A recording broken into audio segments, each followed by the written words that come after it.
Tiba-tiba saya menginjak kaki ke batu pertama, kedua pas di depan pintu aliran air itu. Saya pas pintu kedua, tiba-tiba saya menghilang.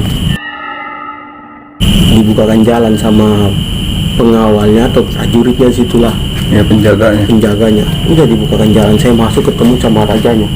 Tahu-taunya si raja itu buaya putih, Bang. Kamu orang baru di sini, saya lihat kamu beda dari teman-teman kamu yang lain, makanya saya kasih perkenalannya kayak gini. Dia lemparkan sesuatu di arah badan saya. Setelah kena itu, dari lengan kiri saya ini sampai ke kaki kiri itu rasanya sakit sekali tuh. Seminggu itu saya agak pincang jalan karena pengenalannya ke saya dengan cara lain gitu. Assalamualaikum warahmatullahi wabarakatuh. Apa kabar sahabat DST dimanapun Anda berada? Balik lagi bersama kami di Dongeng Sebelum Tidur. Bukan sekedar dongeng semata, ini kisah nyata. Kali ini kami berkesempatan bercerita dengan seorang narasumber yang memang luar biasa. Narasumber kali ini dia seorang indigo, berasal dari Papua, seorang muslim dan keturunan raja. Kerajaannya yaitu Kerajaan Sekar, Kerajaan Papua terbesar ya pada masanya. Namun sebelum lanjut, jangan lupa yang belum like, komen, dan subscribe, bantu kami agar lebih maju dan menarik ke depannya, memberikan konten-konten terbaik untuk sahabat DST semua.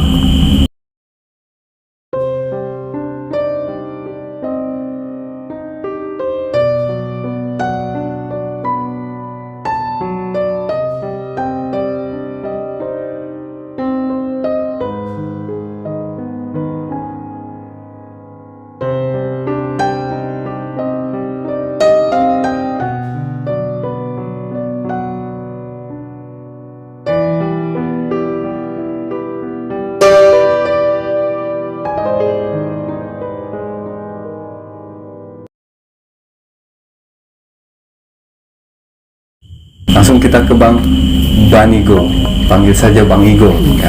Oke. Assalamualaikum Bang Igo. Waalaikumsalam warahmatullahi wabarakatuh. Oke, apa kabar Bang Igo ini? Alhamdulillah. Ya. Jadi Bang Igo ini akan menceritakan kisah perjalanan semasa kecil hingga sekarang ya, pengalaman Bang Igo. Silahkan Bang Igo ceritakan kepada sahabat DST di rumah. Ya, saya mulai cerita semasa kecil saya. Ya, sok. Semenjak saya lahir dari keluarga yang ya sederhana lah, yang cukup sederhana. Terus mau dibilang ibu saya memang udah dari yang saya bilang tadi kan ya. Yang abang bahas juga tentang yang muslim, terus kerajaan Sekar gitu kan. Jadi ibu saya memang udah asli muslim, bapak saya mualaf. Jadi saya masuk dengan cerita membahas tentang apa yang pernah saya rasakan di zaman saya lahir, terus gangguan-gangguan dari alam lain gitu kan.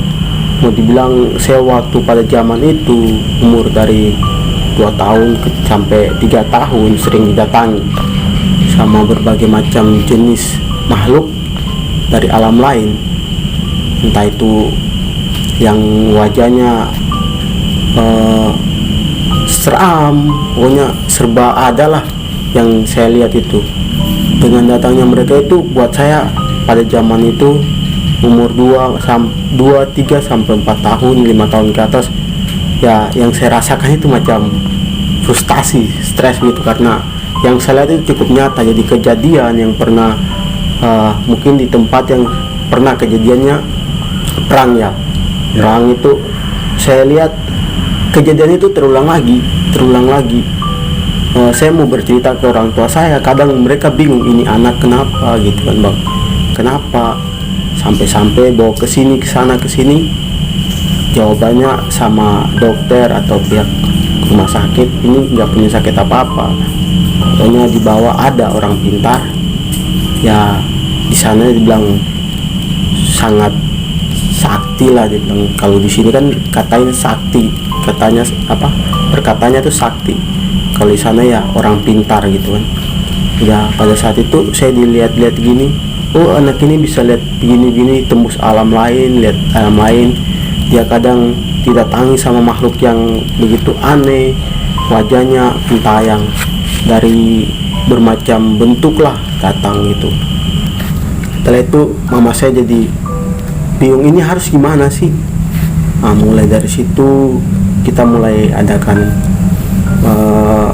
proses untuk berobat gitu kan, ke dukun ini dukun itu, sampai menemukan ada salah satu dukun, tapi itu masih dari keluarga saya juga, dari keturunan keluarga ya, masih di pangkatnya, kalau panggilan masih pangkat om dari mama saya.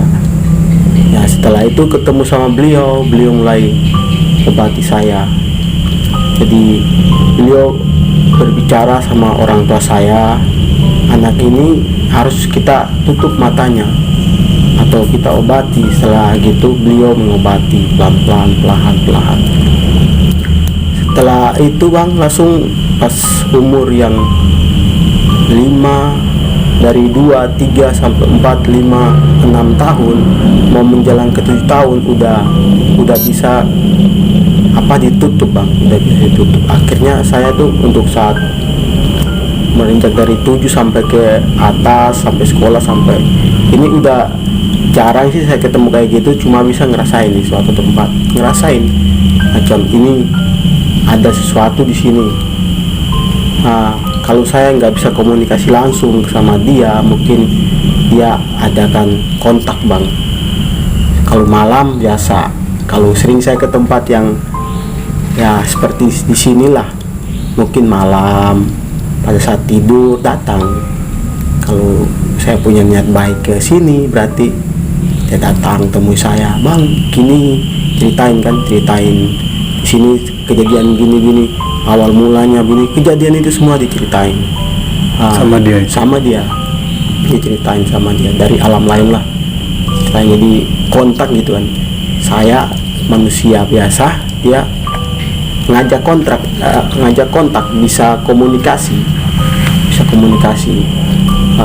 Entah itu saya tidur, tapi antara tidur itu sadar dan tidaknya gitu bang. Jadi kontak. Ada pernah itu suatu kejadian dimana saya mulai menempuh dunia pendidikan ke Pulau Jawa sini. Saya pernah di suatu tempat dekat Gunung Karang kalau tidak salah tuh bang. Di sini Gunung Karang ya bang. Pandeglang. Nah, saya mulai di suatu tempat itu, kita berdirikan sebuah tenda. Kalau di dalam kita punya bahasa militer itu kolat. Dirikan tenda di suatu tempat itu jauh memang dari jangkauan keramaian, jauh dari situ. Jadi saat itu komandan saya ngomong ke saya gini, bro, nanti tolong sampaikan ke teman saya Aprilian, sampaikan ke Aprilian si Hengki, suruh nanti kalau malam Dangki izin mau pergi ke kota dulu, mau cari rokok gitu kan. Memang jauh dari tempat kita buat kolat itu jauh, izinnya mau cari rokok. Setelah itu ngomongnya ke saya, nanti sampaikan ke Ian sebelum habis maghrib Dangki udah jalan. Oh siap, saya bilang siap komandan, segitu kan. Nanti disampaikan ke Ian karena dia yang tertua. Udah disampaikan. Setelah lepas maghrib udah selesai apel, si Dangki langsung mulai jalan. Saya tuh bawanya lemas gitu kan, loh ini ada apa lagi gitu kan. Udah lama nggak pernah rasakan kayak gitu lagi, karena dari 7 tahun itu udah mulai hilang, tapi ada sih di kala mungkin dia mau pengen komunikasi datang lagi gitu. Kadang itu datang nampakan sekilas, kadang nanti mau komunikasinya lewat tidur saya itu, macam mau dibilang mimpi tapi saya itu rasanya nyata gitu kan. Antara saya bilang tadi antara tidur dan tidaknya gitu, jadi kelihatannya nyata sekali.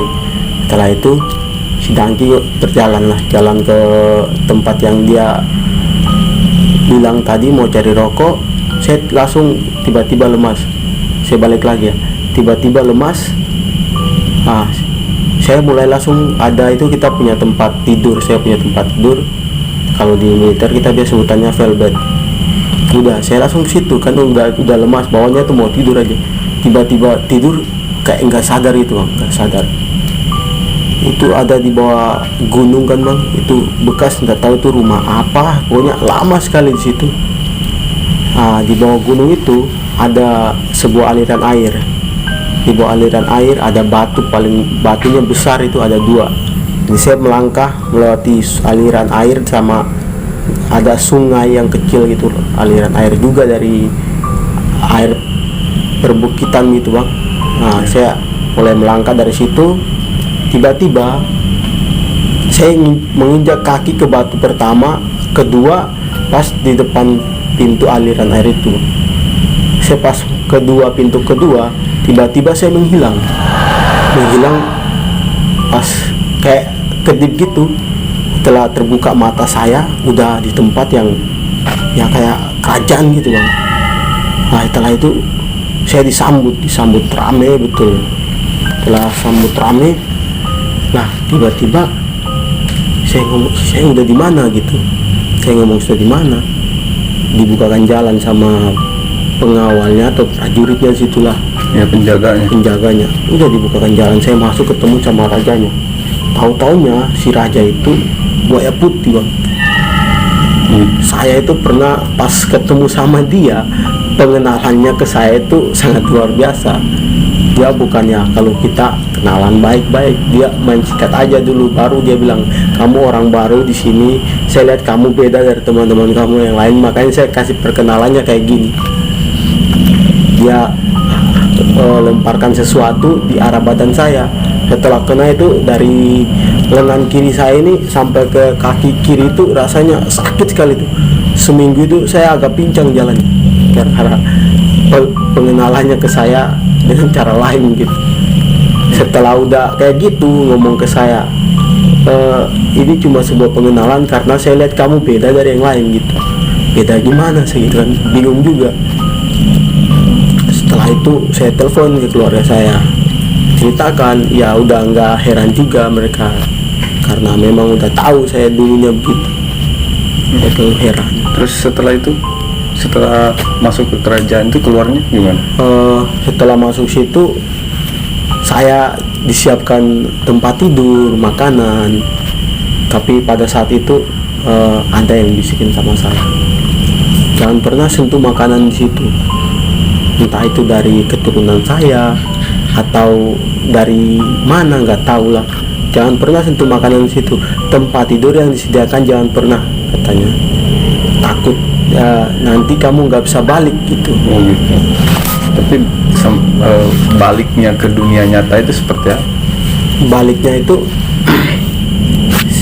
saya lagi sementara turunnya si Raja Buaya Putih itu turun, kita masuk ke suatu tempat yang memang udah disediakan. Memang tanda tangan saya situ udah disiap-siap, tempatnya udah disediakan sama si dia itu.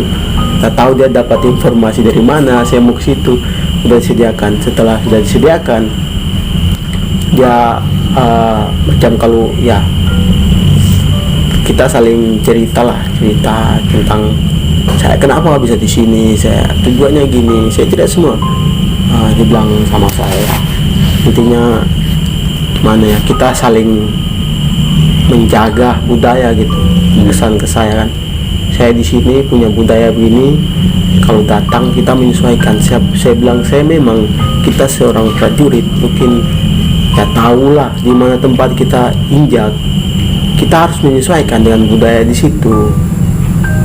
Saya ngomong sama si dia kan, mungkin bukan saya tapi teman saya mewakili minta maaf karena dalam perjalanan kita itu banyak yang melakukan hal yang mungkin di sini pantangan mereka lakukan. Saya ngomong gitu karena ketidaktahuan. Iya, karena tidak tahu.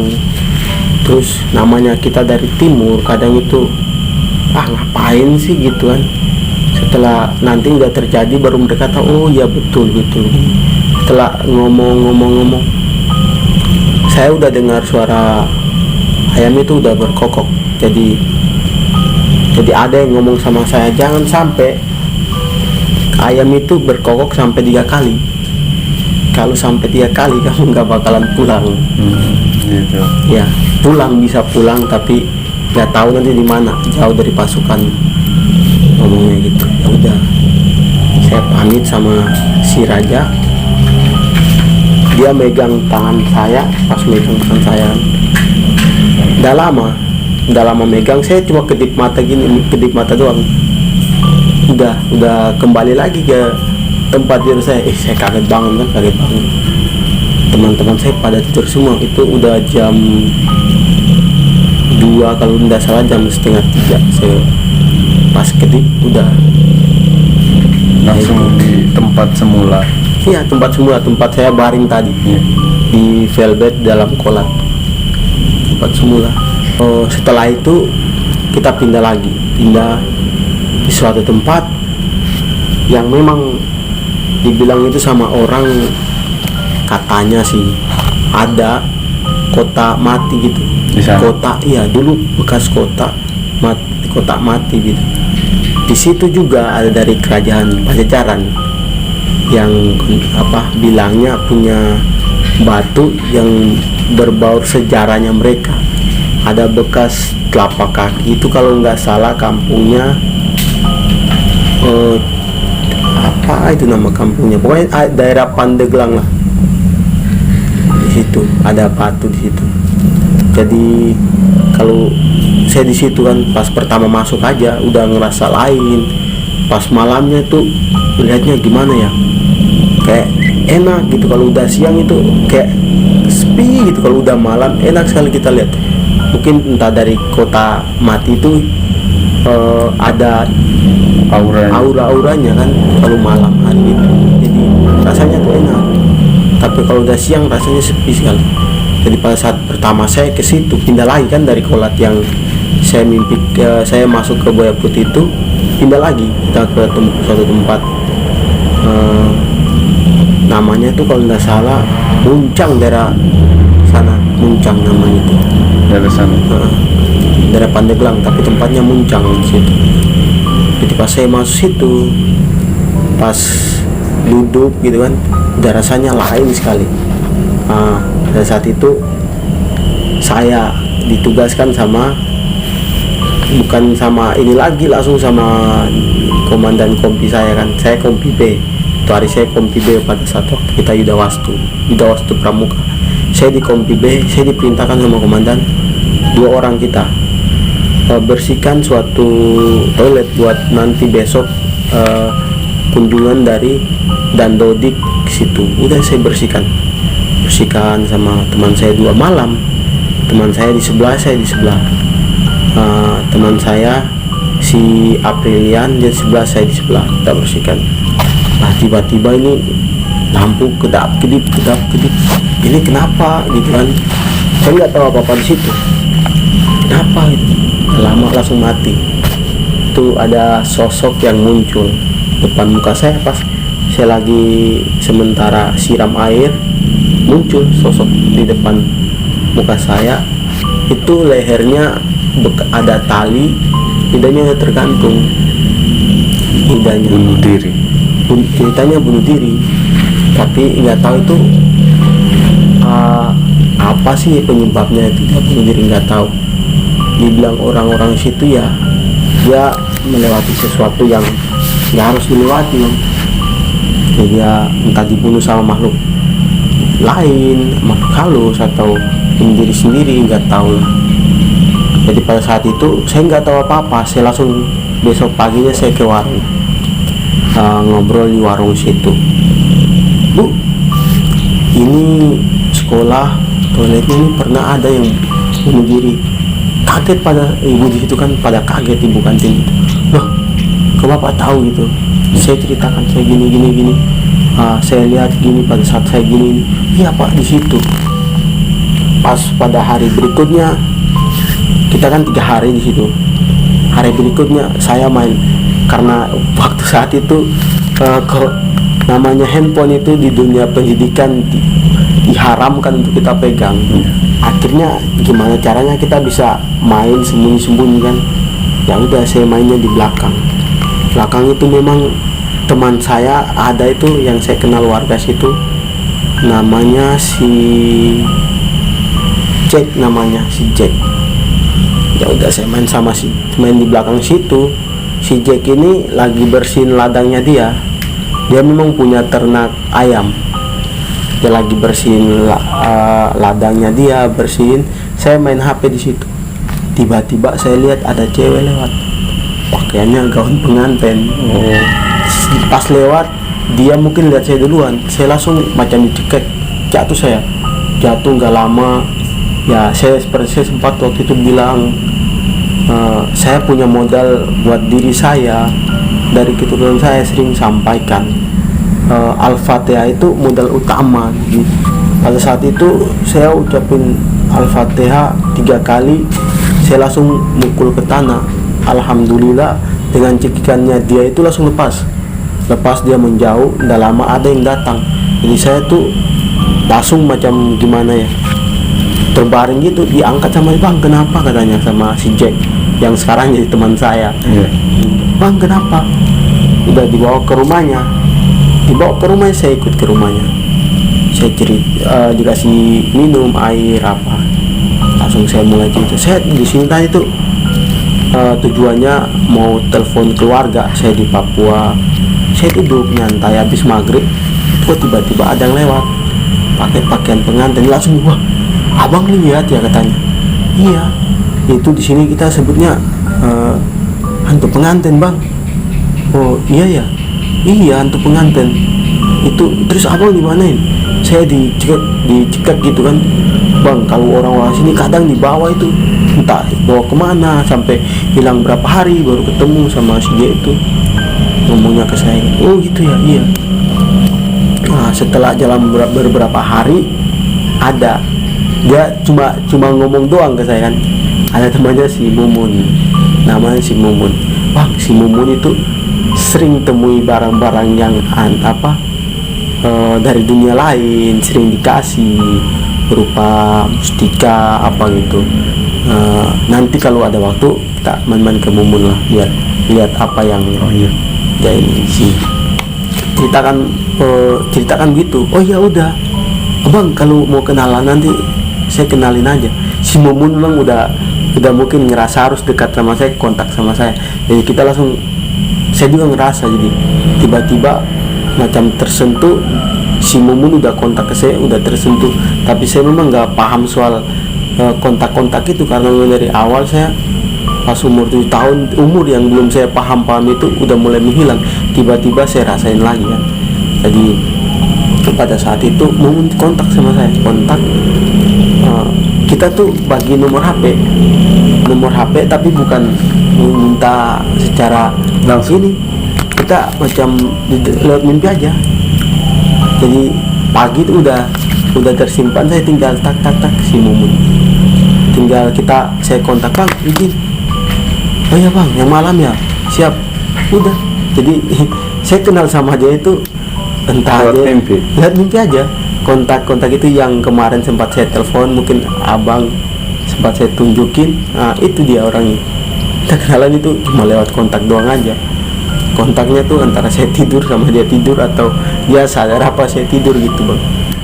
Tapi bisa tuh karena mulai pagi saya udah bisa kontakan sama dia. Oh gitu. Bahkan dia bilang kalau ada waktu kita ketemu, tapi ya tahulah ya, saya tentara, tugasnya dimana saya ada waktu untuk dibilang libur. Orang cuma bilang libur, tapi ya saya sih tidak siaga terus. Jadi pakaian sipil atau apa gitu, saya sambil duduk tunggu ada informasi apa gitu. Saya ngomong sama dia paham. Ya udah bang, nanti kita kontaknya lewat ini aja lah. Siap, saya kesini. Kalau mau main-main sini silakan. Padahal cuma kontak lewat itu aja sampai bisa tukar nomor telepon. Iya, aneh juga ya sebenarnya. Jadi tidak secara langsung kan. Kalau kita langsung lah, kalau kita minta nomor HP tulis langsung. Kalau ini nggak, hanya lewat mimpi, pagi-pagi sudah bisa kontak. Iya, jadi pada saat dia udah kasih, udah tersimpan gitu, jadi pagi tinggal ambil HP, saya ketik nomornya, tek langsung namanya, udah paginya mulai tek siapa bang, balas siap, langsung, karena waktu saat itu profil saya pakai loreng, jadi siap bang, saya langsung dia langsung telepon. Setelah balas siap bang, dia langsung telepon ke saya, ngobrol, ya bang, katanya pas telepon suara ya, via suara, udah lama berubah versi via call, video call. Pas angkat dia video call, katanya angkat jempol, baru dia kan orangnya gagap nih, bilangnya pokoknya gini lah, angkat jempol gitu, salut ya. Iya salut gitu. Itu memang aneh juga ya. Iya, kadang saya juga loh kok saya bisa gitu kan, karena memang dari kecil itu saya nggak paham soal lihat gitu ya salah gitu kan, tapi kenapa bisa sih. Tapi setelah lama kelamaan kejadiannya saya bisa tahu kenapa saya bisa, kenapa saya inilah bisa mendapatkan ini. Setelah saya di Jawa sini, saya di Cilegon, saya bertemu lagi sama orang pada saat itu. Memang di saat itu ibu saya memang lagi sakit, orang tua saya sakit. Saya sholat, di dalam mimpi saya itu dari keturunan saya datang semua. Ada yang perempuannya itu pakai kebaya, perempuannya kebaya, yang laki-lakinya dari buyut saya mungkin pakai surban putih semua, tapi mukanya mereka saya tidak bisa lihat, tidak ditunjukin. Ngomong sama saya kan sempat itu mama saya sakit, udah di ngomong sama mereka itu harus saya sholat gitu, sholat dulu, sholat kalau bisa. Saya disuruh setelah sholat tahajud gitu kan, saya disuruh zikir 200 kali zikir kan. Setelah itu nanti buat kamu Al-Fatihahmu jangan lupa, karena memang pada saat saya di mana tempat itu saya modalnya Al-Fatihah aja terang. Bahkan itu kalau di kampung saya ada orang yang anaknya sakit itu gak lari jauh-jauh harus ke puskesmas ini. Kadang kalau udah sakitnya mereka lihat ya ini bukan sakit ya medis. Sakit medis kan, udah lari ke saya. Bukan berarti saya bisa semuanya, tidak, saya bukan dukun gitu kan. Cuma ya dari Al-Fatihah itu ya apapun yang udah diciptakan Allah diceritakan awalnya kan dari Al-Fatihah itu. Kalau di musim pembuka lah. Jadi disuruh amalkan itu aja bang, sebab tamengmu amalkan itu, mengobatin orang itu apa jalannya katanya cuma Al-Fatihah doang. Dari ketemu saya sama ini saya itu Al-Fatihah, dari buyut sampai ini Al-Fatihah doang yang selalu dibilang, diingatkan kalau ada apa-apa mau ceritakan sama yang kuasa kan. Cukup kita sholat tahajud, zikir, suruh zikir aja bang, itu aja saya modalnya.